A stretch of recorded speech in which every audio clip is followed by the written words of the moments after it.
las arcas del Vaticano y su papel en las guerras del exterminio. Hay quienes coinciden en que el lado más oscuro del Vaticano son sus finanzas, y es que precisamente las finanzas del cielo suelen ser el atajo al infierno.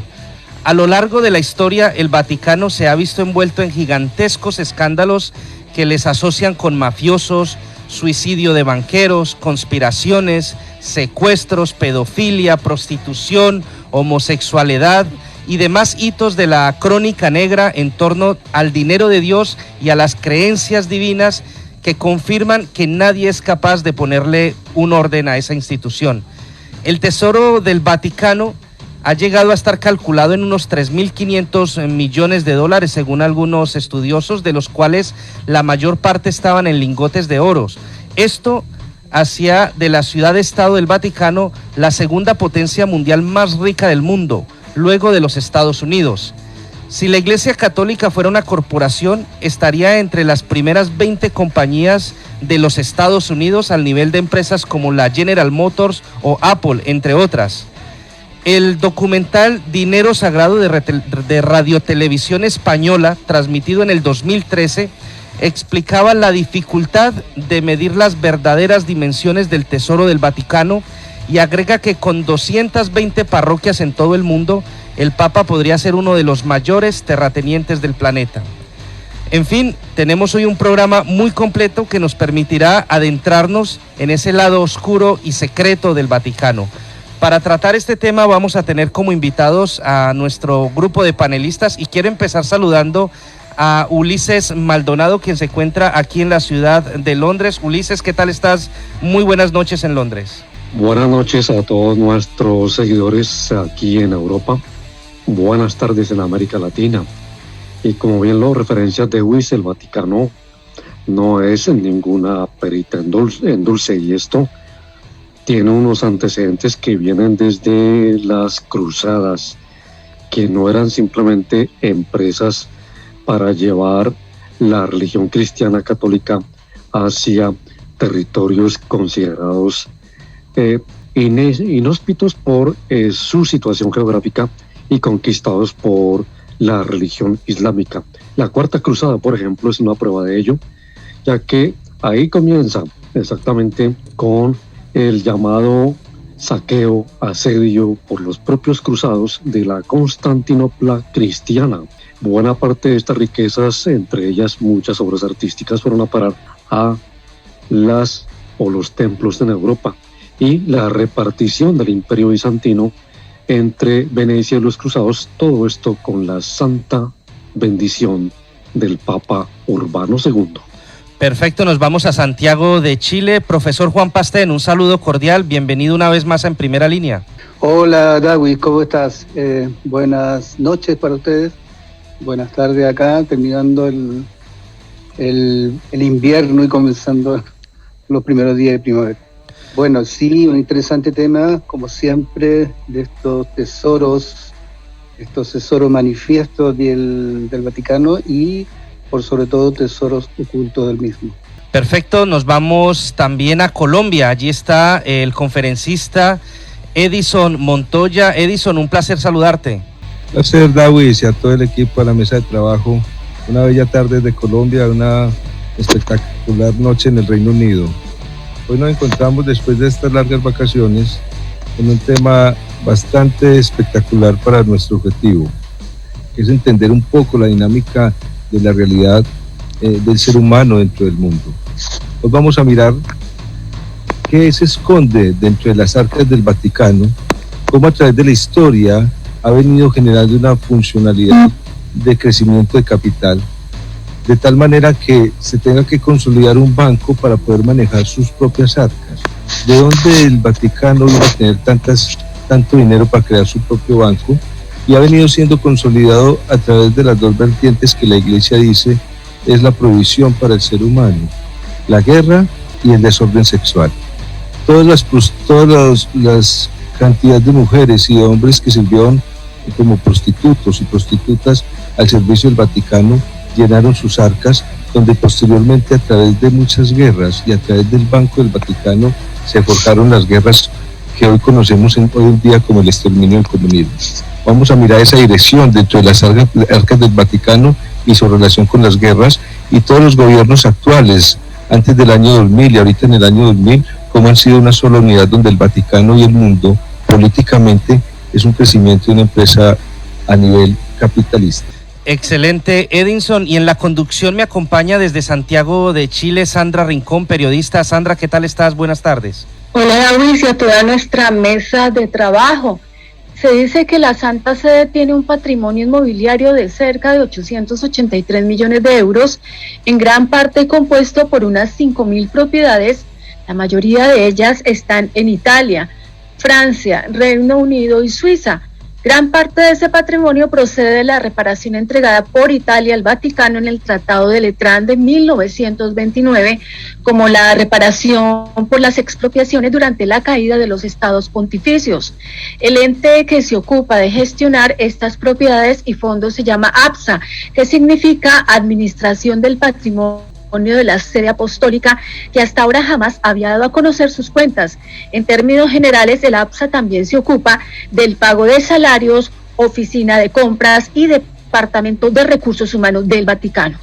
Muy bien, 8 de la noche, 10 minutos, estamos transmitiendo desde Londres, desde la capital británica para todo el mundo a través de KM440 Radio. Agradecemos a todos ustedes que estén siempre en sintonía de nuestra emisora y obviamente que estén pendientes de nuestro programa En Primera Línea. Empezamos entonces y vámonos directamente a tocar el tema principal, y quisiera hablar con Edinson y preguntarle precisamente sobre el valor comercial que tiene todo lo que posee el Vaticano, si es que es posible establecerlo, porque ya como hemos visto hay diferentes cifras que se manejan según depende de cada uno de los artículos o informes que se presenten.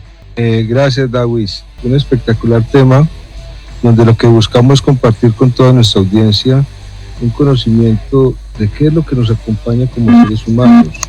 Como seres humanos nos acompaña una institución al servicio de la unificación con Dios, que ha logrado un capital a través de esa fe y esa creencia. Y es allí donde quizás vamos en contravía de las enseñanzas de una conciencia superior. El Vaticano ha venido escondiendo sus ganancias, se desconocen sus utilidades, y solo a través de la gestión que hace el Papa Francisco de poder generar una confianza dentro de los clérigos, dentro de las personas que siguen su iglesia católica, decir cuál era a través de la APSA, de la Administración del Patrimonio para la Sede Apostólica, sus actividades comerciales. Y denoten que sus actividades comerciales están diseñadas por el sector inmobiliario, el sector mobiliario y otras actividades como el turismo al Vaticano. Pero solo en esas tres actividades han generado en el año 2020 una utilidad de 51 millones de euros. Y el 2020 se ha caracterizado en el mundo por ser el año de la pandemia, donde la gente no iba a misa, donde se cerraban viajes a Europa, y aún así, aún solo podemos conocer en este último informe que tenemos 51 millones de euros de utilidades, de las cuales se conforman en gran medida por los bienes inmobiliarios que tienen en renta. Tiene más de 5.000 inmuebles en Europa, en especial en Italia, de los cuales dejan más de 17 millones de pesos, de 17 millones de euros de utilidad anual. Por lo tanto, todas las otras actividades mobiliarias han sido distribuidas a la inversión en acciones. La mayoría de acciones han tenido que ser consolidadas con otros gobiernos y les ha dado utilidades en el año 2020 por 13 millones de euros de utilidades. Una empresa que tenga la capacidad de invertir en la bolsa y de generar grandes beneficios y consolidar un capital a nivel empresarial, donde sabemos que la dinámica es el crecimiento a través del empoderamiento de otros capitales, y ser adjudicados a través del capital del Vaticano nos pone en riesgo la política humana. El Vaticano ha podido consolidar más de 22 millones de euros de ganancias solo en las visitas y en los pagos que hay que hacer por todos sus oficios, como las misas, el bautismo o el matrimonio. Siendo así que le toca al Vaticano poder invertir, y los grandes capitales ahorita invierten en las acciones y en el sector inmobiliario. Lo que queremos consolidar hoy con nuestro programa es saber cómo el Vaticano llegó a tener tanto dinero para hoy tener más de 5.000 propiedades en el mundo que se desconocen si es el número exacto.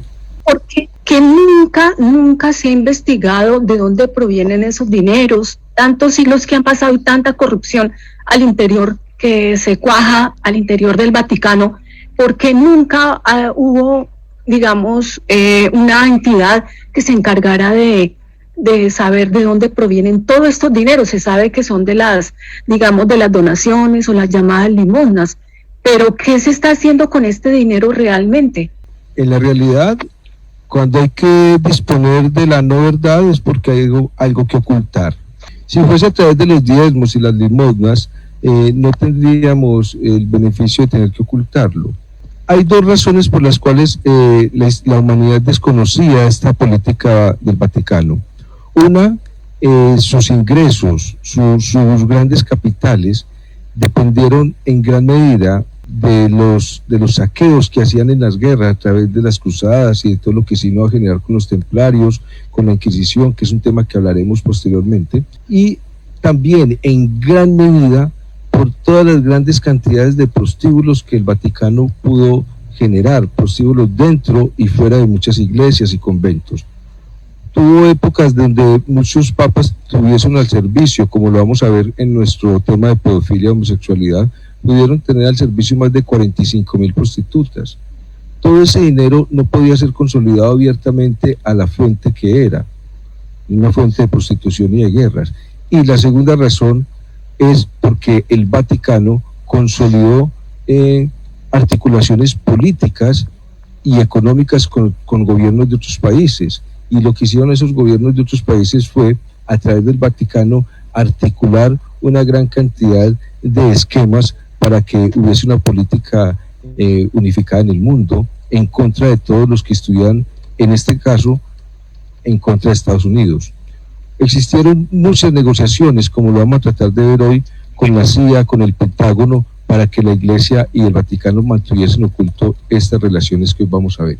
Para dar un poquito de referencia de por qué el Vaticano y por qué no se vigila y por qué no se conocía todo este tema de la riqueza que concentra esta institución, tenemos que remitirnos un poquito a la historia. Recordemos que la Iglesia Católica, y particularmente en el alto clero, hubo excelentes papas como Nicolás V, el fundador de la Biblioteca Vaticana, y una parte de esta biblioteca refleja una clara relajación moral y política, y ya Alejandro VI, conocido como Rodrigo Borja, quien sobornó a los miembros del colegio cardenalicio en aquella época para llegar al poder, ¿cómo lo hacía? Concediendo títulos de poder, riqueza y, entre comillas, numerosas amantes o concierges. Y asimismo, como la venta de indulgencias continuaba, la Iglesia, con esta venta de indulgencias, concentró la mayor cantidad de tierras en Europa. Era el mayor latifundista de la Edad Media, y por eso la excusa estaba puesta allí con las indulgencias. Un dato: para construir la Basílica de San Pedro en Roma en el año 1520 se inició la reforma de los sectores eclesiásticos, emprendida por un alemán, el señor Martín Lutero, y la conformación de la primera iglesia protestante, que se divide de la cristiana y desencadena exactamente un primer conflicto y una primera guerra en el mismo interior de la iglesia, por la postura que tenían los protestantes frente a las acciones que estaba haciendo la Iglesia Católica Cristiana. Y por eso, desde esa misma época y antes, con el descubrimiento de América en 1492, por cuenta de y a nombre de la monarquía española, pues obviamente el continente americano también comienza a aportar y a ser un gran generador de riqueza para la iglesia, porque prácticamente todo el oro y las riquezas que salieron del continente latinoamericano fueron a parar a las arcas de la iglesia, bien como pagos por lo que referencié anteriormente, como ese tipo de excusas de cómo soliviantar mis pecados, entre comillas, y mis malas acciones como ciudadano y creyente cristiano, y entonces yo cedía esas riquezas. ¿A quién? Al cura, al padre, a la iglesia local, y es ahí donde se genera todo ese proceso de riqueza que nadie controlaba, porque al alcalde quien lo ronda, dice el dicho popular, y la iglesia era la que tenía el poder y controlaba el poder, tanto así que por eso las monarquías estaban por debajo de la iglesia y eran los papas quienes investían a los monarcas a nombre de Dios y a nombre de la fe. La iglesia ha cometido todo este tipo de atropellos a lo largo de la historia. Mira, bueno, en realidad es un tema que se puede abordar y tener y necesitar de mucho tiempo para conversarlo, dialogarlo, examinarlo. Pero centrarnos específicamente en el contenido de hoy, me gustaría que, bueno, este oscurantismo, o más bien, para actualizarnos, el del Banco Vaticano se empieza a conocer, digamos, como su nombre, ya hacerse conocido a nivel masivo, principalmente posterior al mandato de de Juan XXIII en el año 1962 por ahí, que tiene una opción preferencial por los pobres y que empieza un poco de alguna manera, tratar de dilucidar estos dineros extraños que maneja el Vaticano, posteriormente con Juan Pablo VI y Juan Pablo I principalmente. Pero estas riquezas materiales oscuras que han caracterizado al catolicismo desde su inicio, este oscurantismo que ha caracterizado a esta iglesia desde su origen, y bueno, y que de hecho muchos exégetas y muchos intérpretes basados en el libro sagrado cristiano que es la Biblia, la han considerado incluso como una anti-iglesia o anticristiana. ¿A qué se debe según tu opinión, Edison, este oscurantismo que ha caracterizado a la Iglesia Católica de su origen y bueno, que ahora ya es difícil de controlar y de remediar? Muy bien, yo debo responder basado en las investigaciones, y cuando hablamos de cualquier tema eclesiástico necesariamente nos referimos al origen bíblico de donde nace allí la creencia eclesiástica. La Biblia es muy puntual cuando integra que la humanidad va a ser dividida por dos sistemas de pensamiento o dos vertientes. Siempre lo hemos dicho en nuestros programas. Y cuando vemos la Biblia, el desencadenamiento de los hijos de Caín vienen a formar que uno de sus descendientes, que es Jubael, es propietario de tierras, el otro hermano genera armas para la guerra, y la hermana, que es Naamán, es la que se convierte en la mujer de los placeres. Y estas tres descendencias son las que vienen a terminar en Babilonia. En Babilonia es de donde luego posteriormente Roma saca todo su esclavitud, y donde nace entonces el principio de la iglesia. Y lo que se cree bíblicamente es que el nacimiento de la iglesia, que desde el comienzo histórico ha sido a través de la prostitución y de las guerras, es la descendencia de esta parte de la humanidad que, digamos, no hace parte de la otra vertiente de la humanidad que considera que el templo de Dios es un reino que está dentro de nosotros, es un templo interno, como lo planteaba Jesús.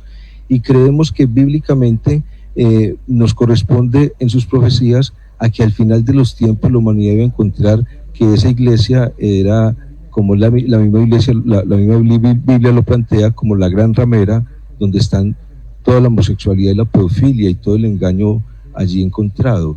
Y lo que vemos que es quizás que hoy el Vaticano es la presentación o la representación babilónica de lo que es la caída del hombre frente a la unificación de Dios. Y creemos que el Vaticano jugó su papel para ello. Muy bien, 8 de la tarde, 24 minutos. Están ustedes en Primera Línea a través de KM440 Radio, la radio latina. Recuerden, estamos hablando sobre las arcas del Vaticano y su papel en las guerras del exterminio.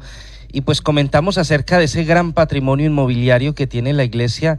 Pero Edison, tendríamos que recordar que pues no todo eso viene de situaciones oscuras. Tengamos en cuenta que lo sabemos por a través de la historia, que muchas personas mayores que al fallecer pues preferían dejar sus bienes a la iglesia antes que algunos familiares.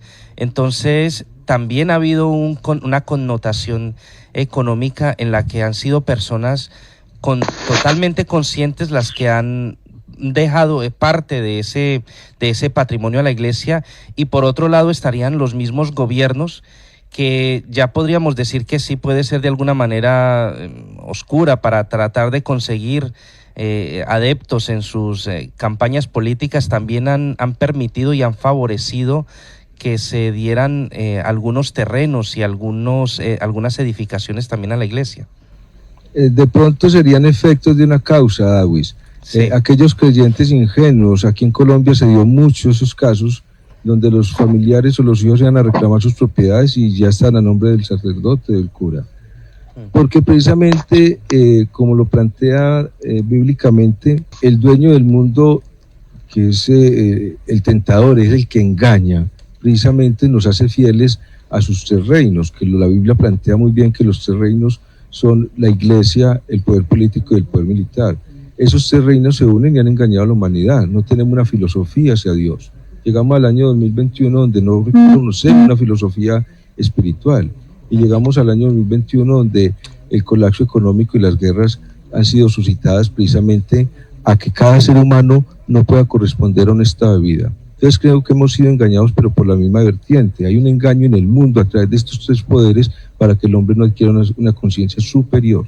Bueno, pero también nos encontramos con otra vertiente, y es el tema del diezmo, Edinson. Es que prácticamente, si lo analizamos, es un mecanismo perfecto de lavado de dinero, ante la evidente pues incapacidad de demostrar de dónde vienen esos recursos, que son al final donaciones muy pequeñas y a las que no se les hace un seguimiento fiscal. Entonces es muy fácil que estas instituciones puedan incrementar o colocar dineros allí que realmente no venían de esas donaciones e incrementar esos ingresos dependiendo de cada una de estas iglesias. Es que hoy en día es muy fácil ver o pasar por una iglesia y encontrarte con muy pocas personas, pero esas iglesias siguen manteniéndose sin ningún problema económico. Y eso que estamos hablando de las arcas del Vaticano, las nuevas creencias, por darles un nombre, se han llenado de millones y millones de dólares de la misma manera, a través del diezmo. Claro, llenaron arcas del Vaticano donde, digamos, el punto crítico o el criterio que damos hacia el Vaticano es la distribución sobre la pobreza. ¿Cómo es posible que el Vaticano haya generado un estado económico de riqueza a través del creyente y colocar un banco que era un banco para los pobres para consolidar gobiernos que se beneficiaron del lado de activos a través del banco, y que lo que vamos a entender es que fue el mismo creyente quien le dio a través del diezmo y todas las inmuebles que le devolvía a la iglesia como propiedad un vínculo económico para apoderarse de la pobre fe de los cristianos, y se convirtió todo en una actividad económica, un banco, un servicio a la guerra, que es lo que queremos terminar en el programa, y una deformación hacia lo que es realmente el papel del Vaticano como seguidor de la humanidad. Muy bien, ya tenemos las 8 de la noche con 28 minutos en el Reino Unido, 4 de la tarde con 28 minutos. Estamos en primera línea a través de KM 440. Vamos a una pausa y volvemos con este tema de interés.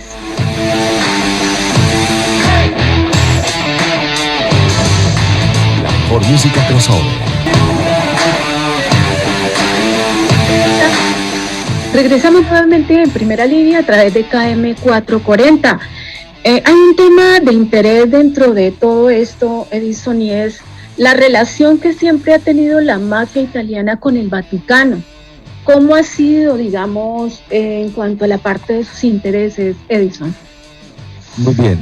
Quiero explicar ese tema porque allí es donde parte en nuestros tiempos entender un poco la participación del Vaticano en el hecho histórico de la humanidad actual. Hacia el año de 1896 se crea el Banco Ambrosiano en Italia. Se consolidó pronto en el Banco con mayor riqueza en Italia. Fue consolidado a través de dineros particulares y el presidente del Banco Ambrosiano, después de la era, antes del año 2000, antes del año para Juan Pablo II, era Roberto Calvi, que era no solamente el presidente del Banco Ambrosiano, sino que era el presidente del Vaticano. Y el Vaticano, con todos los dineros que ya había tenido después de las guerras históricas que vamos a tratar de explicar este mes, de todos los prostíbulos que tuvo en Italia y de todos los diezmos y todas las ganancias que obtuvo a través de sus creyentes, tuvo la capacidad de crear un banco. El Banco del Vaticano se asoció con el Banco Ambrosiano, pero el Banco Ambrosiano fue creado por la misma mafia italiana que empezó con Roberto Calvi, después de ya en la época de Juan Pablo II, a intervenir dineros del Vaticano y dineros de la mafia italiana. Lo que se creó fue un banco consolidado a través de dos fuentes de dinero adversas a la humanidad.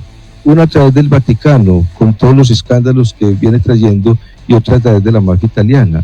Y lo que consolidaron a través del Banco Vaticano fue poder lavar dineros fuera de Italia, fuera del Vaticano. Al no pagar los impuestos y poder traer dineros e invertir en propiedades fuera de Italia, empezaron a entrar a Estados Unidos, a Centroamérica y a Latinoamérica y al resto de Europa, grandes capitales donde lo que hizo el Vaticano fue invertir con ese dinero. Y la unificación con la mafia italiana era poder esconder el dinero italiano, y lograron a través del Banco del Vaticano que la mafia italiana pudiera esconder su dinero fuera del país. ¿Qué hizo? ¿Qué se logró con ello? Que se empezaran a ejercer grandes acciones y a mover las bolsas a través del dinero del Vaticano, a través de la mafia, a través del Vaticano como banco.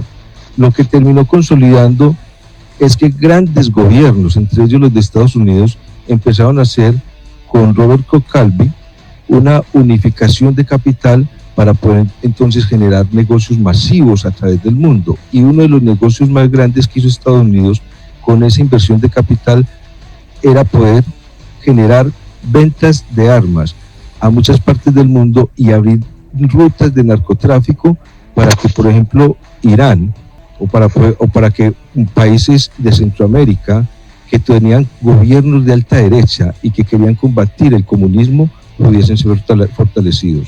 Lo que nos viene a indicar ahorita las investigaciones que se han hecho con los documentos que se han revelado de la CIA es que a través del Banco del Vaticano se pudo consolidar la compra y venta de acciones y armamentos para muchos países que, al no tener dinero, la misma CIA le proporcionó rutas de narcotráfico para que con esa droga le compraran dinero, para que le compraran armas a Estados Unidos.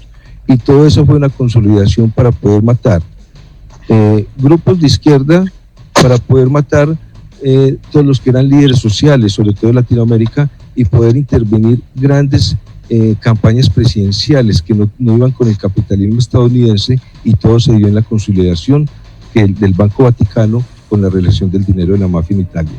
Son documentos que ahorita ya están al público y que hemos podido investigar a ellos.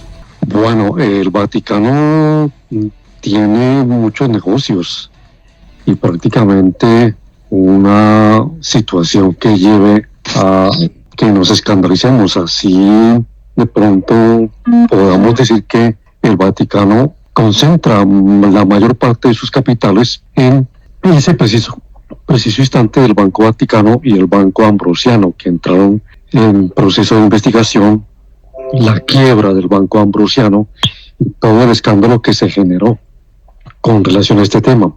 Y es que el Vaticano, aparte de ser una entidad que recoge dinero, bien porque ejerce acciones empresariales como por ejemplo los famosos paquetes turísticos de toda la gente que va a visitar Roma, obviamente tiene que pasar por el rasero y la tarifa de pasar o visitar la Catedral de Roma, la Basílica, etcétera, etcétera, la Capilla Sistina. Todo eso incluye un montón de cosas que obviamente generan ingresos para las arcas del Vaticano. Y la otra, que es la gran proveedora de esos dineros, obviamente son los diezmos. de muchas iglesias que en sus aportes, la iglesia más modesta tiene que dar un porcentaje que va derechito a las cuentas del Vaticano, o si no, pues ya el cura de esa pobre iglesia se ve en serias dificultades, porque entre las jerarquías de las iglesias, el Vaticano opera exactamente como un Estado autónomo dentro de lo que se puede reconocer como Estado Vaticano, a pesar de que es el más pequeño geográficamente hablando. Son 3, 4, 5 calles en Roma, pero el poder que tiene a nivel mundial y global es más o superior que el que puede tener una potencia como Estados Unidos o Rusia o China hoy en día. Y sus estados financieros obviamente son parte de ese elemento que hace fuerte a ese pequeño estado geográficamente hablando. Por eso el Vaticano hay que evaluarlo no solamente en que es geográficamente pequeño, sino su capacidad financiera manejada bien o manejada mal. Los fanáticos, de pronto, la gente que de pronto es un poco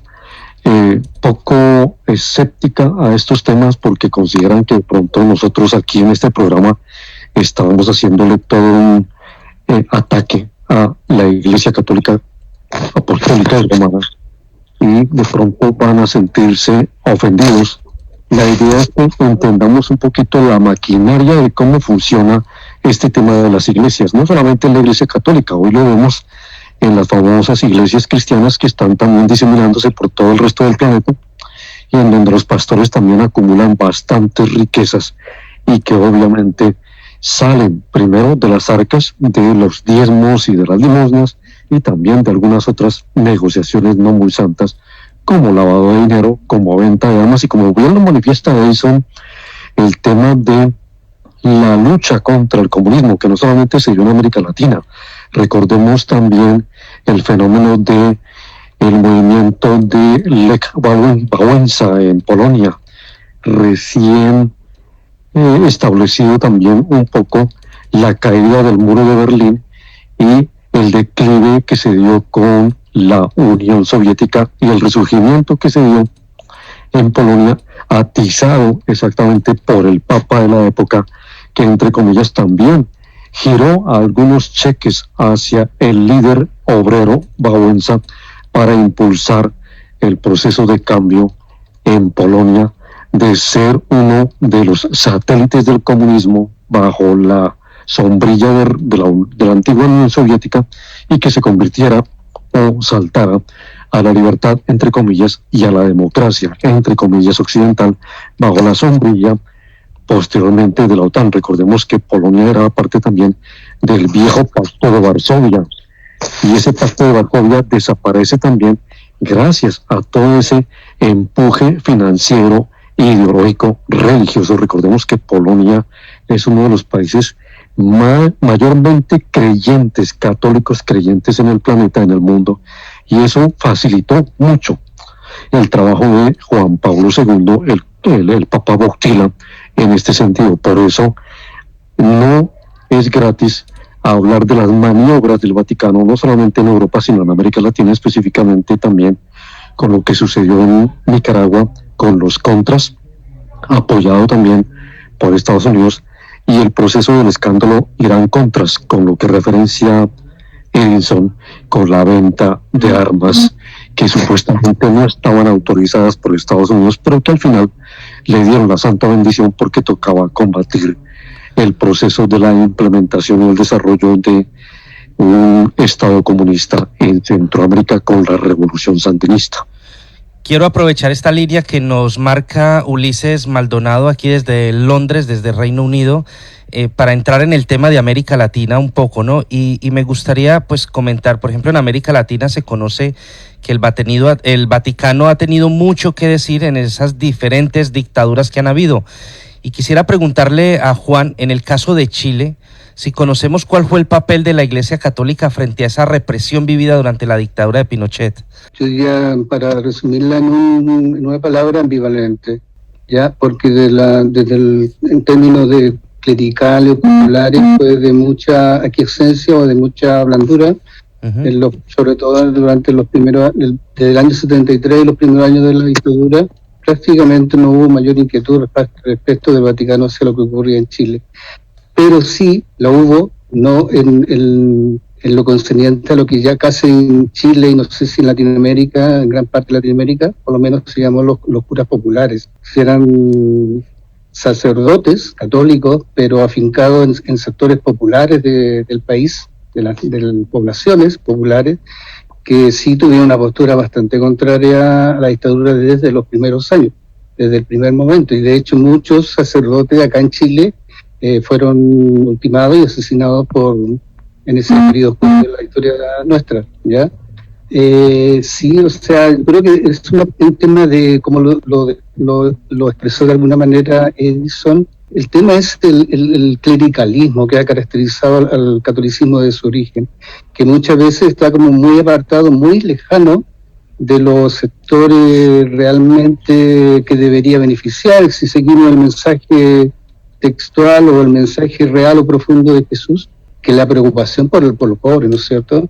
En cambio, en términos populares y clericales, el Vaticano y la Iglesia Católica, y no solo la Iglesia Católica, todas las iglesias llamadas cristianas no católicas han tenido una posición más bien de fortalecerse económicamente, de convertirse en un poder fáctico económico, pero desentendido, más que nada un mensaje ahí por aquí muy sutil respecto a la problemática de los pobres en el mundo, en el caso nuestro de Latinoamérica, pero sin tener una preocupación efectiva para solucionar o para interiorizarse lo que ocurre realmente en otros países. Y al respecto, y aprovechando tu pregunta, David, acá en Chile, no sé si se ocurrirá en otros lugares del mundo, en otros países, a propósito de estos ingresos que recibe la Iglesia Católica y las iglesias en general, lo que se llama el diezmo, sobre los cuales no hay ningún control, pero acá también la iglesia y la iglesia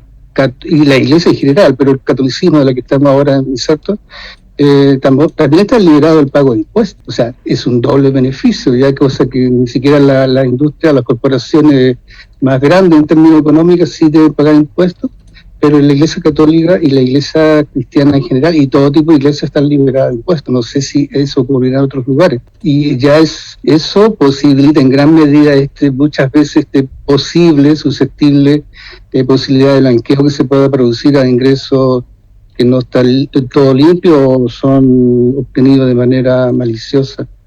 Eso no sé, puedo decirte por el momento, David. Quiero referenciar y continuando con la línea que plantea Juan, el señor Calvi, quien fue el director del Banco Ambrosiano, pues obviamente desapareció o se esfumaron en su época 1.300 millones de dólares en préstamos que ese banco hizo a empresas fantasma en América Latina. Eso es parte también de lo que poco se conoce, y muchas de esas empresas fantasma pues terminaron financiando a grupos de ultraderecha o a gobiernos en la lucha contra lo que ellos denominaban el fenómeno del auge del comunismo en América Latina. Y obviamente el señor Calvi, hay una anécdota, fue hallado colgado en un andamiaje aquí en Londres, en la zona del puente de Blackfriars. Esto queda en el centro de Londres, muy cerca de Tower Bridge, y se dice que fue encontrado con los bolsillos cargados con 5 kilos u 11 libras de piedras y ladrillos y $11,700 en billetes de denominaciones de varios países en la fecha en que fue encontrado ahí en ese puente. Aparentemente, dicen los medios, o decían los medios en esa época, se había suicidado, pero simplemente es otro de los muchos interrogantes que quedan sobre la muerte del señor Calvi. Y durante este siglo hay un listado de asesinatos relacionados con este Banco Vaticano, y hay un libro que se llama La Santa Mafia del Papa, escrito por Robert Hutchinson, en donde él hace esa referencia de los nombres, y hay muchos, o hay algunos que son bastante interesantes. Algunos, referencia a este escritor, fueron envenenados con una sustancia que mata lentamente a producir fallos cardíacos. Entre ellos estaba el caso de Albino Luciani, Juan Ollán Bilot, secretario de Estado y cardenal del Papa Juan Pablo I, y el mismo padre Giuliano Ferrari, entre otros, pero son simplemente teorías basadas en las investigaciones de este escritor inglés Robert Hutchison, y para quienes de pronto quieran explorar un poco, el libro se llama La Santa Mafia del Papa, escrito en 1998. No se trata que en un programa de esto y en todo lo que veamos a futuro y lo que hemos visto hacia atrás haya una suerte de persecución hacia ideas de uno u otro tipo. Yo creo que siempre aclarar las situaciones hace bien, dilucidar todas las problemáticas internas, y eso posibilita que obtengamos realmente un conocimiento de las cosas tal como son, y no quedarnos simplemente con las versiones oficiales o que nos imponen a veces los medios de comunicación. Eso por una parte. Ahora, volviendo un poco a Edison, siempre a propósito de este oscurantismo que ha caracterizado al catolicismo, además de esta relación media extraña con la mafia, Edison, siempre se ha hablado o se piensa a niveles de personas, bueno, más bien de investigadores, porque no es algo que sea conocido masivamente, una relación que habría del catolicismo con uno de sus enemigos, entre comillas, históricos, que es la masonería. E incluso hoy día, en la actualidad, se habla de alguna suerte de relación, siempre a nivel popular, obviamente, incluso con el sionismo extremo del judaísmo. Fijémonos que el Banco Ambrosiano nace bajo una liga de masones. Fueron los masones quienes los que han propuesto con la mafia italiana generar el Banco Ambrosiano, y posteriormente grandes jerarcas, incluso el secretario personal de ese momento del Papa, eran masones, y siendo los masones enemigos del Vaticano, fueron quienes crearon la consolidación del Vaticano papal. Parece una comedia dentro de lo que son los esquemas de las vertientes contradictorias, pero dentro de una mesa de negociaciones se unieron para crear el Vaticano su propio banco, con mafia italiana y a través del Vaticano como servicio, pero bajo una idea de los masones, y los masones, sabemos, a nivel del mundo es quienes se han consolidado dentro del poder económico. Fijémonos que, hablando de las contribuciones con Juan Pablo II, una de las grandes contribuciones que dio Juan Pablo II a través del apoyo de los masones fueron 500 millones de dólares a los anticomunistas polacos para poder hacer su regulación, cosa que posteriormente con Bill Clinton en el año 90 se da el bombardeo a Yugoslavia, y sabía que había sido patrocinado también el Vaticano en su silencio y sus apoyos políticos de que así se hiciese. Y si uno va a apoyar, si cualquier grupo del mundo recibe 500 millones de dólares del Vaticano, no solamente recibe una fuente económica, tiene que recibir una fuente económica, militar y política para poderse establecer. Todas esas son ideas de masonerías, y fueron los masones quienes adjudicaron esta vertiente idea sobre una iglesia cristiana. Lo que venimos proponiendo entonces acá, que no es un ataque al Vaticano, es establecer los sistemas políticos, económicos y gubernamentales en el mundo. Realmente lo que pasó con el Vaticano después de su banca, a través de la mafia y a través de las ideas de los masones, fue consolidar un mundo de negocio y de control político. Pero el mundo de negocio y de control político se vino a establecer a través del apoyo a grupos políticos que tenían que ver con la guerra y el narcotráfico. Todo esto quedó establecido a través de acuerdos papales y documentos que hoy han salido ya a la luz. Precisamente, Edison, se habla de que el actual Papa dispuso excomulgar a los mafiosos, y el Vaticano creó una comisión para estudiar la manera correcta de cerrar la puerta, si se puede decir, de la Iglesia y de sus ritos a estas organizaciones criminales italianas. Incluso se habla de que el Papa pues prácticamente dice que es el tiempo de pasar de las palabras a los hechos y de los documentos a una acción pastoral ordinaria. ¿Usted cree que esto pueda ser, digamos, una manera de evadir un poco a estos personajes tan oscuros como ha sido la mafia italiana del Vaticano? Yo creo en la reivindicación humana, porque nosotros como humanos vivimos ciclos de oscuridad y un ciclo de luz. Yo creo dentro del Papa Francisco, creo en su política de que restablecer el Vaticano, la Santa Sede, bajo una luz que pueda ser consolidado por cualquier persona sin engaño. Considero que lo que ha venido generando el Papa sí ha sido un cambio para poder restablecer relaciones y confianzas, donde el excomulgar a los narcotraficantes sería generar un choque directo a la no continuación de negociación con dineros que no tienen que ver con la participación de los creyentes, porque el Vaticano creó su banco para los pobres a través del diezmo, y lo que hicieron es lo que hemos venido explicando, una relación política, pero política con la mafia. Si el Papa viene ahora y nos permite conocer todos los acuerdos papales, todas las demandas que hay contra el Vaticano por diferentes maniobras, y nos permite conocer cuál es su consolidado económico, creemos que al poder descomulgar a todos los mafiosos, y sería un ataque directo a no contar con sus dineros, y creo que sería un cambio de empezar a reconstituir quizás una creencia que en la verdad hasta ahora en toda la historia humana el Vaticano es el único camino para no llegar a Dios. No nos han podido establecer que haya sido un camino que se ha dirigido hacia la humanidad, sino siempre apoyando a través de guerras, y siempre sin inculcar una verdadera educación, un condominio político con otros grupos de participación humana. ¿Qué pasó con el Vaticano después de George Bush? Una consolidación de dinero, porque permitió a través de todos los países que tenían petróleo ir allí a atacar a todos los frentes de izquierda. Son negocios políticos a nivel del mundo. Bueno, en este contexto en que estamos insertos de los temas dinero del Vaticano, del Banco Vaticano, como yo lo planteé hace algunos momentos con el Papa Juan XXIII, el catolicismo pareció adentrarse por un camino más cercano a los pueblos derechamente, y no tanto a las instituciones o al empresariado, y que de alguna manera eso fue continuado por los papas posteriores, Juan Pablo VI y sobre todo Juan Pablo I, en su muy corto periodo de, creo que fueron como 3 semanas, algo así, 20-21 días, de tener el reinado papal. 33 días. 23 días, gracias. 33. 33, vale.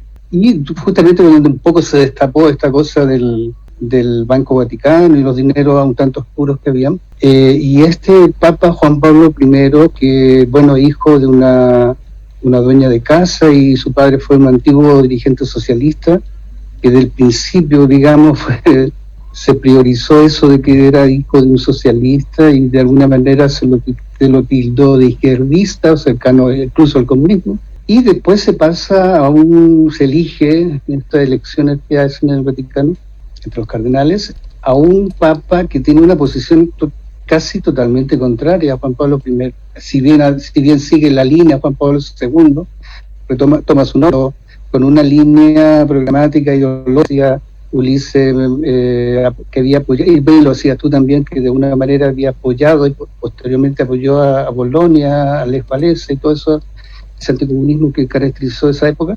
¿En alguna medida crees tú que ese paso de esta iglesia más progresista, que incluso dejó de leerse o plantearse en latín, las misas, y en el idioma propio de cada país, está influenciada en alguna medida porque querer tapar toda esta cosa de los dineros puros que de alguna manera empezaban a visualizarse en el periodo de Juan Pablo I?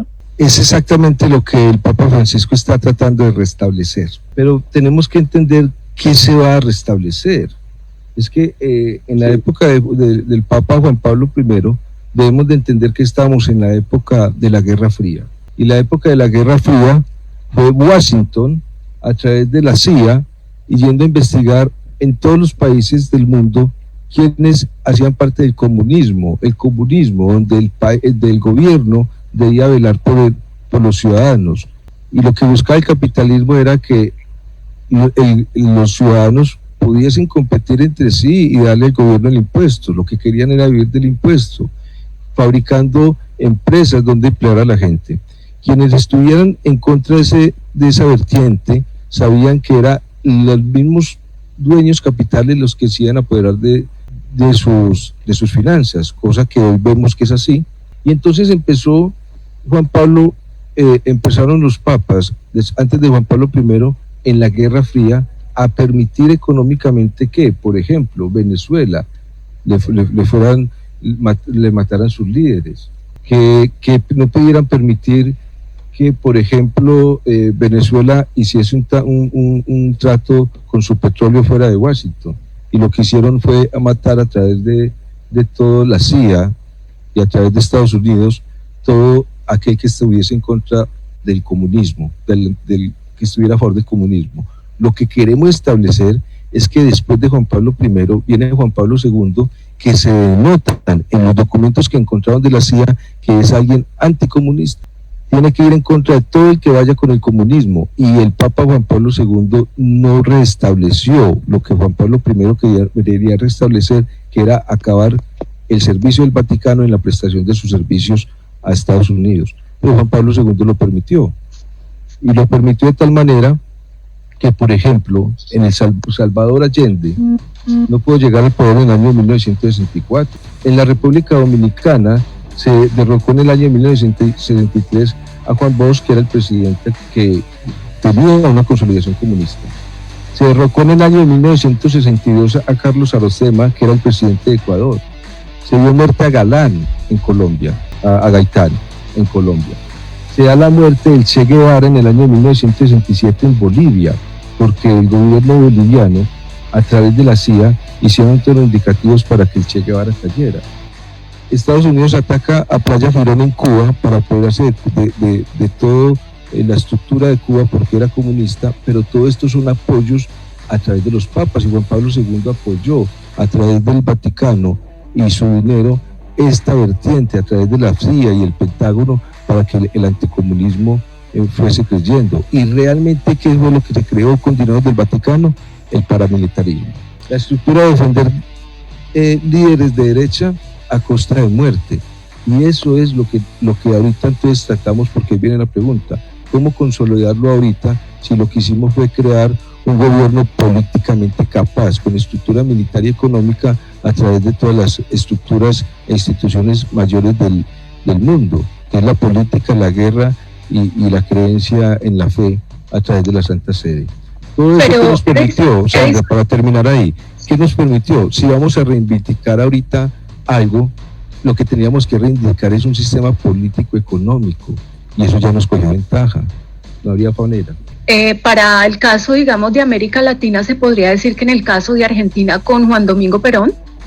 Exactamente, claro, con Perón, es un ejemplo claro. Todo el que iba hacia el pueblo a dar trabajo, a hacer que la persona tuviera riqueza a través de la tierra, no le era permitido, porque la riqueza es nuestra, la tierra es nuestra, y la actividad económica es nuestra, y nuestros son las instituciones políticas. Por eso, tanto los gobiernos como el Vaticano generaron una gran cantidad de condiciones económicas, donde 47 millones de dólares fue la utilidad de la venta de armas a Irán. Estados Unidos apoya la venta de armas a Irán a través de la CIA, que permite generarle canales de distribución de droga para que con el dinero de la droga se comprasen armas, pero las armas eran para combatir el anticomunismo, y cuando llegan y apoyan a Irán con la venta de armas, ahorita después del año 90 lo que vienen es apoyar a Irak para poder que con Irán ya armado se armara una guerra. Eso es establecimiento de lo que, ¿cómo lo vamos a reivindicar ahora? No había manera. El Vaticano no tiene cómo reivindicar lo que hizo en la historia humana a través de la guerra que ha generado desde su nacimiento como Santa Sede, y menos ahorita con la guerra después de la Guerra Fría. Lo que hizo fue exterminar todos los líderes sociales que buscaban una distribución equitativa dentro del poder que tiene el ser humano de vivir mejor. Esa es la participación oculta que ha hecho el Vaticano con los gobiernos. Muy bien, 9 de la noche, 1 minuto, estamos aquí en Primera Línea a través de KM440 Radio. Recordemos que estamos emitiendo desde el Reino Unido, desde la capital británica. Vamos a hacer en este momento una pequeña pausa comercial y regresamos en unos instantes con más información a través de nuestro programa.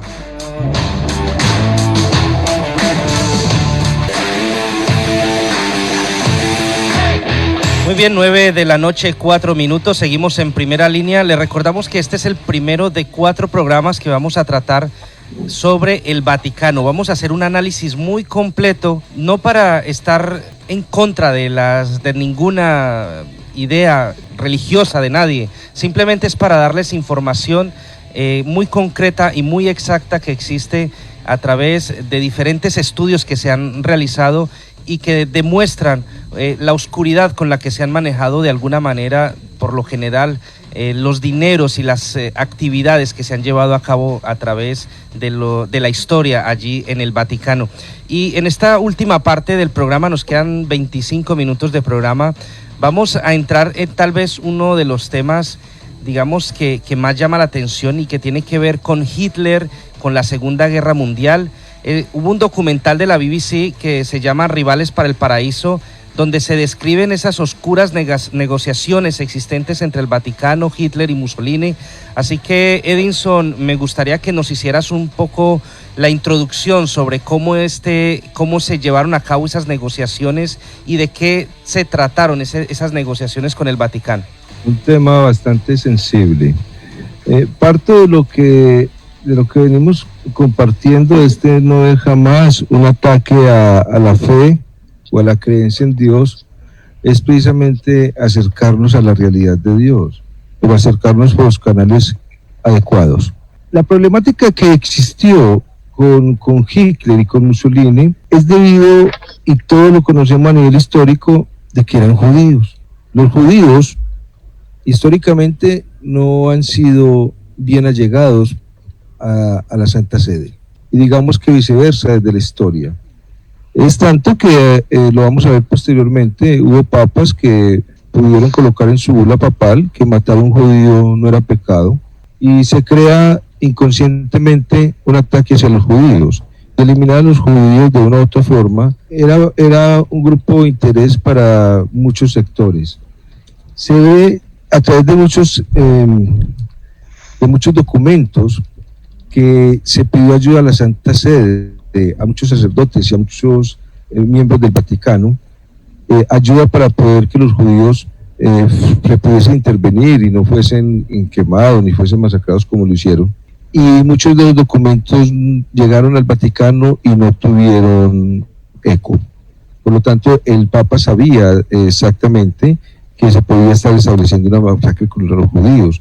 Y cuando se empezaron a establecer ciertos contactos, que fue con el Papa Pío XII, se lograron haber ciertos canales para que muchos judíos fuesen salvos, pero no obstante, se ve claramente a través de mucha documentación que no es que haya existido un acuerdo directo, pero sí un acuerdo silencioso de representar ayuda a un número de judíos, pero no a todos.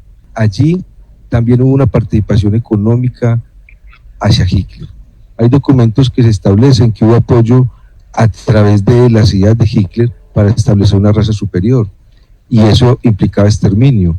Todo esto nos implica a establecer que no hay un principio de una política de establecimiento de igualdad hacia el otro, y que en época de Hitler y Mussolini los judíos fueron exterminados y muchos cristianos exterminados, e incluso el ataque que se dio a Polonia, a una comunidad católica que no tenía que ver nada con los judíos, fue escuchada por el Papa de que existía la posibilidad de que Hitler lo atacara, y pidieron ayuda, y Pío XII también no quiso allí apoyar. Todas estas condiciones nos hacen establecer que podían haber acuerdos dentro de la Primera Guerra Mundial, dentro de la Segunda Guerra Mundial, donde los acuerdos económicos establecían que habían partes de territorios que eran interesantes seguir manteniendo en equilibrio, y la guerra viene a estabilizar ese punto. Y todos los documentos han entrado que, a pesar de que las ayudas que se dieron a la Santa Sede se llegaron fue a otro tipo de acuerdos con Hitler, acuerdos netamente económicos, ¿no? Bueno, yo quiero complementar un poco con este tema, y pues obviamente los hechos dan una referencia. Hitler nunca se planteó invadir con quien prácticamente era su socio de guerra, Benito Mussolini. Llevaban unas muy buenas relaciones y está suficientemente documentado. Es más, hay un libro escrito por Saul Friedlander. El libro se llama Pío XII y el Tercer Reich, publicado en París en el año 1964, y la discusión del verdadero o la verdadera dimensión o lo que hizo Pío XII en aquella época va más allá de lo sucedido con los judíos en Roma en octubre de 1943, cuando ese año los nazis sacan a los judíos prácticamente de las narices del Vaticano, si se puede, entre los días 6 y 28 de octubre de ese año. Y el Papa simplemente no dijo, no se pronunció, no manifestó nada. Hay una cuestión que sí es bastante clara, es que Hitler era anticatólico, pero daba mucha importancia a lo que pudiera decir o hacer el Papa Pío XII, y el Papa Pío XII, pues obviamente no era nazi, pero creía y todavía pensaba que Alemania era la mejor manera de contener la revolución bolchevique, la revolución rusa, en razón a que la expansión del nazismo hacia el oriente del mundo, hacia el Asia, específicamente Rusia, estaría haciendo una contención de ese famoso o esa ola de los bolcheviques de la revolución rusa. Por eso el Papa Pío se ve con buenos ojos aquellos asuntos, obviamente de forma silenciosa. Hay un acuerdo tácito, nunca fue negociado, nunca se sentaron en alguna mesa Hitler, Mussolini y el Papa a hablar de este tema, pero la acción era tácita y de favores recíprocos en este sentido. Y hay un hecho que Pío se planteó con ingenuidad en respuesta a un periodista del Diario del Vaticano, El Observatore Romano, y el periodista Eduardo Senatro, en aquella época que había que escribir un artículo crítico sobre las atrocidades de los nazis, el Papa simplemente le dijo: no olvide, querido amigo, que hay millones de católicos en el ejército alemán. Quiere causarles una crisis de conciencia. Es más o menos el referente y la conducta que tenía este Papa con relación a hacer vista gorda con el tema de la comunidad judía, porque pues favorecía los intereses de la comunidad católica en aquella época.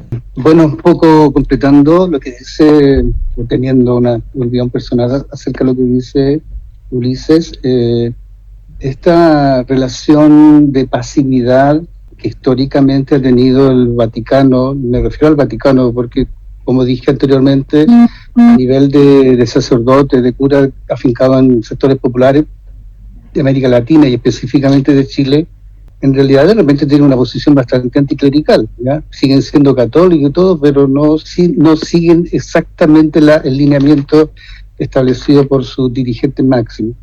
Pero a nivel de cúpula siempre ha habido una aquiescencia, una complacencia con los poderes fácticos de turno, de mantener un poco el status quo, ese temor al cambio, a la transformación, sobre todo social, el que tal vez se profundicen o se establezcan gobiernos de carácter más popular, que ellos lo asocian necesariamente a comunismo, ¿sí? Ha caracterizado la Iglesia Católica, yo creo, desde siempre. Ya siempre ha tenido una posición muy afincada hacia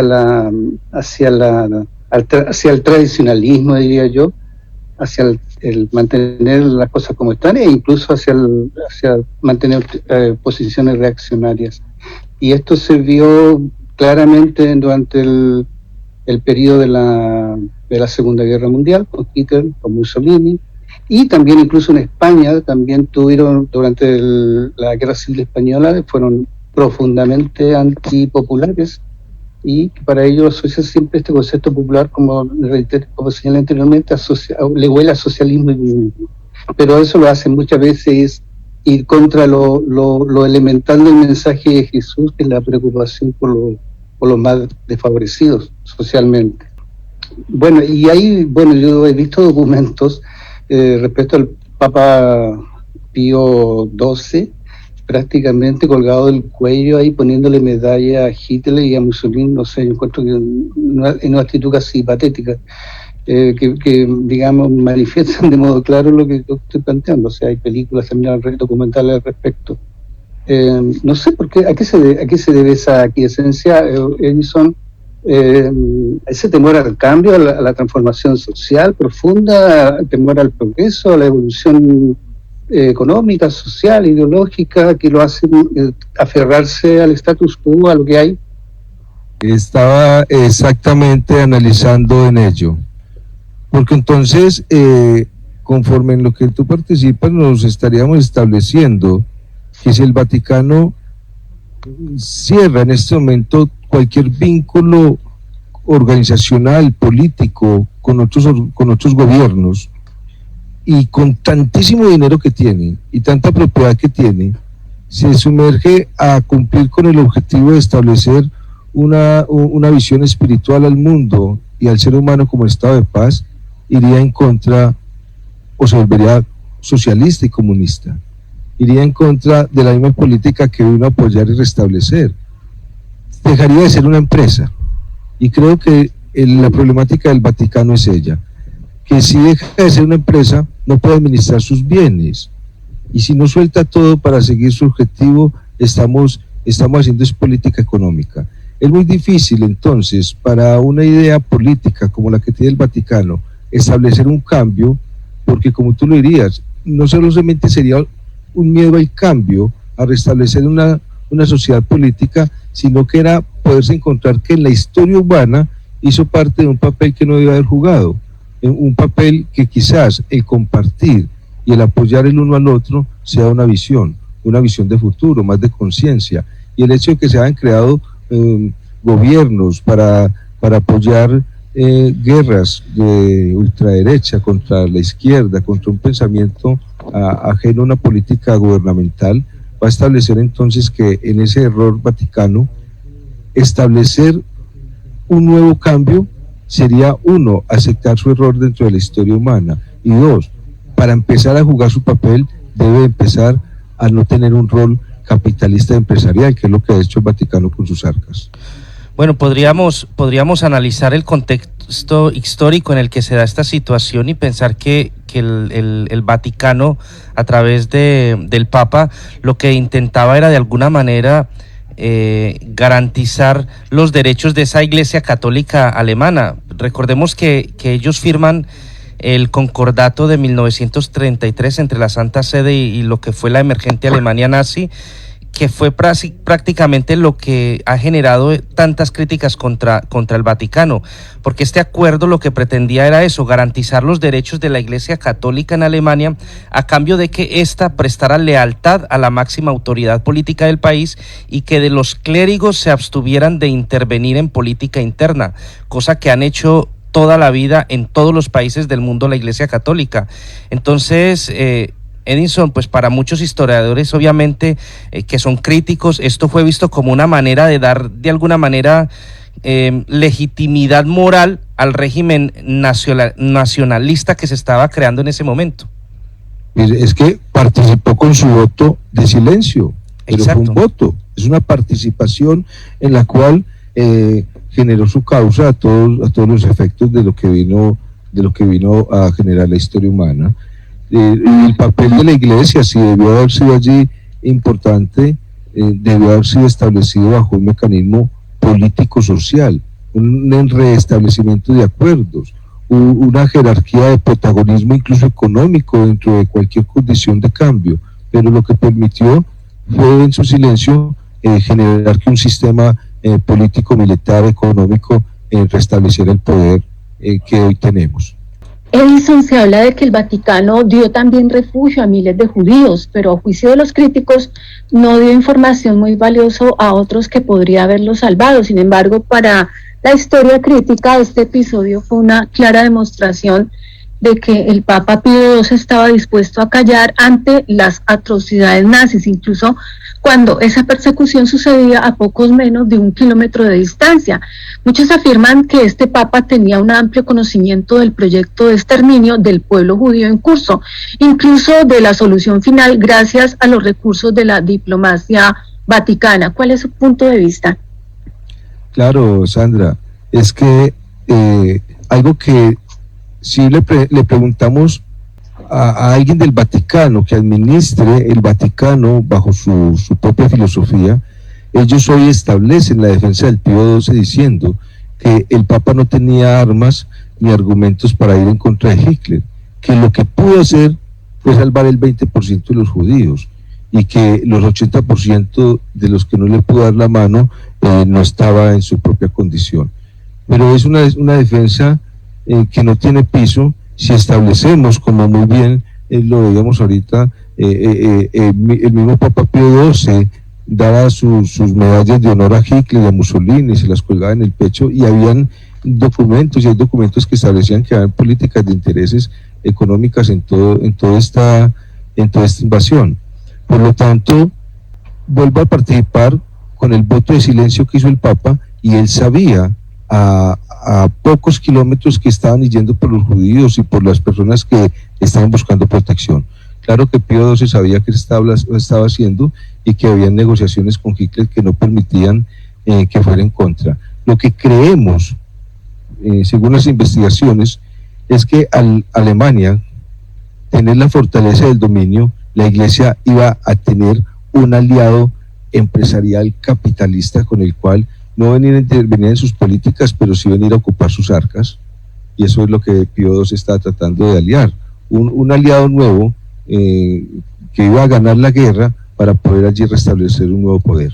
Sí, básicamente hay muchos estudios y tesis de historiadores que han interpretado o denunciado la conducta, por un lado, los silencios de Pío XII en esta primera etapa entre el año 1945 y 1963, y la ferviente religiosidad que suele producirse después de la catástrofe. Pero Pío XII aparece como, entre comillas, el gran diplomático de la paz mundial, alabado, entre comillas, por su intervención en favor del pueblo judío, aunque muchos también lo condenan porque no ayudó a los judíos, sino que simplemente fue un simple aliado de los nazis y no apoyó a los judíos en la época más dura, entre el año 1943 hacia arriba.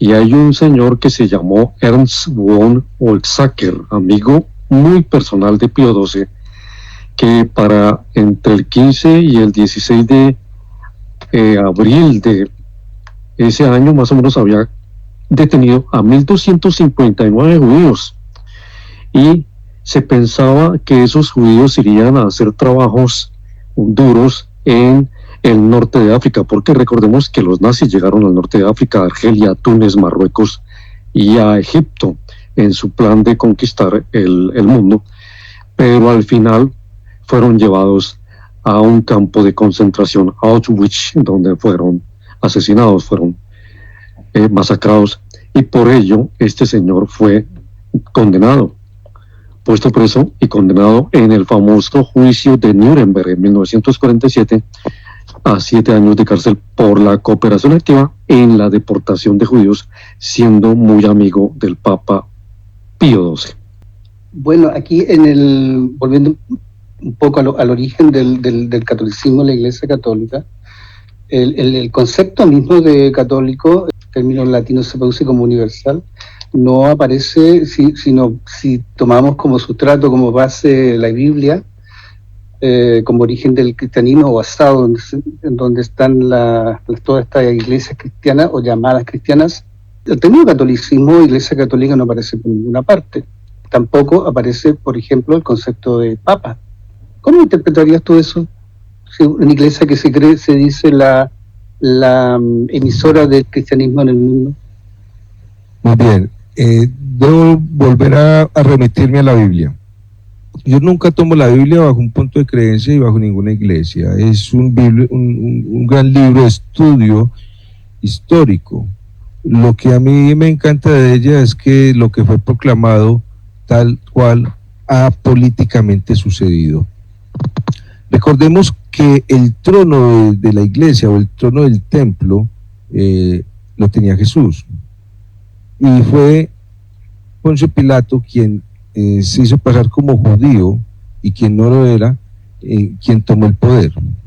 A través de la muerte de Jesús llega un poder que se toma la Iglesia como una constitución política y económica.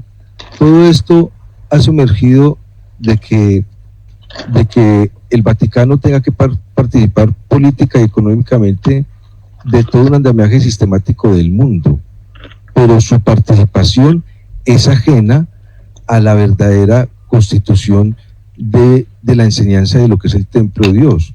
Y lo que se hace al desconocer o al no reconocer que hay una filosofía de conciencia o de espiritualidad en el ser humano, lo que se hace es convertir al ser humano en un esclavo sistemático de una política social. Dentro de esa condición, la Iglesia no puede perder su gran andamiaje en el cual fue construido. Fue construido a través de una estructura política, pero no una estructura de enseñanza al espíritu humano. Y bajo esas condiciones, ¿cómo vamos a esperar que suceda algo ajeno a lo que el Vaticano y la Santa Sede nos ha enseñado? Nos ha enseñado que su origen no es bíblico. Ni el Papa, ni el ser católico, ni el Vaticano existen dentro de la filosofía que traía Jesús. Lo que yo trato de entender acá es que el ser humano siempre toma las políticas sociales, filosóficas y espirituales para crear un sistema de vida, y nuestro sistema de vida es efecto de la revolución industrial. Cuando parte de la revolución industrial, Dios no se hace mundo, Dios no se hace humano, Dios se hace una política económica, y bajo esa política económica grandes jerarcas eclesiásticos tomaron el poder del mundo, que como lo decía yo desde el comienzo vienen de herencias de Caín. Tomaron el poder de la tierra, tomaron las armas y tomaron todo lo que es el desorden sexual, y bajo eso se han creado las políticas humanas. Por lo tanto, nosotros estamos viendo un sistema político del mundo que es ajeno a una enseñanza que está fuera de la visión del mundo, que es obviamente espiritual. Bajo ese desorden, entonces, para concluir, si el hombre no tiene una visión bajo el espíritu, solo será guiado a través de una política, y la misma Biblia lo decía. Después del reinado, después de los patriarcas vienen los reyes, y después de los reyes vienen los gobernantes. Estamos en la época en que nos gobiernan políticamente, y la Iglesia y todos los andamiajes gubernamentales son parte de ese sistema. Muy bien, 9 de la noche, 28 minutos. Una vez más llegamos al final de En Primera Línea, pero antes quisiera escuchar una apreciación final de cada uno de nuestros panelistas, y quiero empezar aquí en Londres con Ulises Maldonado, historiador y periodista. Bueno, este tema es bastante complejo, y el Vaticano es uno de los símbolos que muchos defienden, pero que también hoy está siendo bastante cuestionado, y sería bueno no solamente entender que es parte de una estructura, como bien lo dice Edinson, de gobernantes que se han dedicado más al asunto material y económico que al asunto espiritual. Nos vamos a Santiago de Chile, profesor de filosofía Juan Pastel. Sí, un tema realmente apasionante que se puede abordar y continuar muchas horas y tiempo más. Pero yo quisiera terminar con una anécdota y una realidad, que poco para mencionar el desentendimiento, el alejarse del mensaje real y verídico de Jesús que ha tenido las iglesias llamadas cristianas en general, sobre todo el catolicismo, que le acontece a San Francisco para los católicos de Asís, en el año 1209, cuando visita al Papa de turno, en este caso fue Inocencio III, y entra después de muchos intentos de ser aceptado por el Vaticano.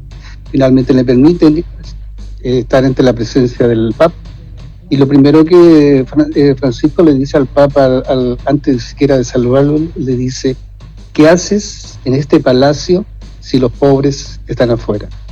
Me parece que es una buena forma de simbolizar este desentendimiento que muchas veces tienen los clérigos o las cúpulas católicas respecto de la realidad. Excelente, Juan. Sandra Rincón, seguimos en Santiago de Chile. La verdad es que es un tema muy apasionante, como lo han dicho mis compañeros de la mesa de trabajo, y como lo decía el mismo Ulises, el Vaticano nunca se ha preocupado por la parte espiritual, ni por ayudar a las personas más pobres o más necesitadas del mundo. Simplemente cada día va aglutinando más sus riquezas para beneficio mutuo propio. Perfecto, Sandra. Edison Montoya, desde Colombia. Agradezco a toda la audiencia por llegar al final y a esta mesa de trabajo tan especial. Yo considero que todo se vuelve una política establecida por grandes gobiernos y que si el Vaticano no juega su papel nos vamos a dar cuenta que hicimos parte de un sistema que nos tiene atrapados, pero que no es real. La vida espiritual es otra dimensión. Edison, no podemos irnos sin hablar del próximo programa que vamos a tener también sobre el Vaticano, como lo hemos venido anunciando durante todo el programa, que se va a llamar Pedofilia, Prostitución y Homosexualidad en el Vaticano. Muy bien, para dentro de 8 días hacemos esa invitación amplia. Vamos a investigar 142 papas que han tenido relaciones con la pedofilia, la homosexualidad, la sodomía y todo un andamiaje económico a través de la prostitución. Toda la historia del Vaticano para entender un poco qué es lo que ha sucedido allí en la Santa Sede y qué es la realidad del ser humano frente al contexto político. Excelente, Edison, pues muchísimas gracias a todos ustedes, a la gente que nos ha sintonizado durante todo el programa, que nos han acompañado hasta este punto. Gracias a todos ustedes desde los Estados Unidos. Sé que hay gente que nos escucha desde España, desde diferentes puntos de América Latina. Un saludo y un abrazo cordial a todos ustedes. Gracias por estar en sintonía y los esperamos el próximo martes a las 8 de la noche. Estaremos en directo, también estaremos en la plataforma de iVoox y Spotify, donde tendrán el podcast disponible a partir de mañana para que ustedes puedan escuchar el programa y compartirlo en sus redes sociales. Yo soy Dawis Buitrago, les agradezco a todos ustedes su compañía el día de hoy. Nos vemos entonces el próximo martes.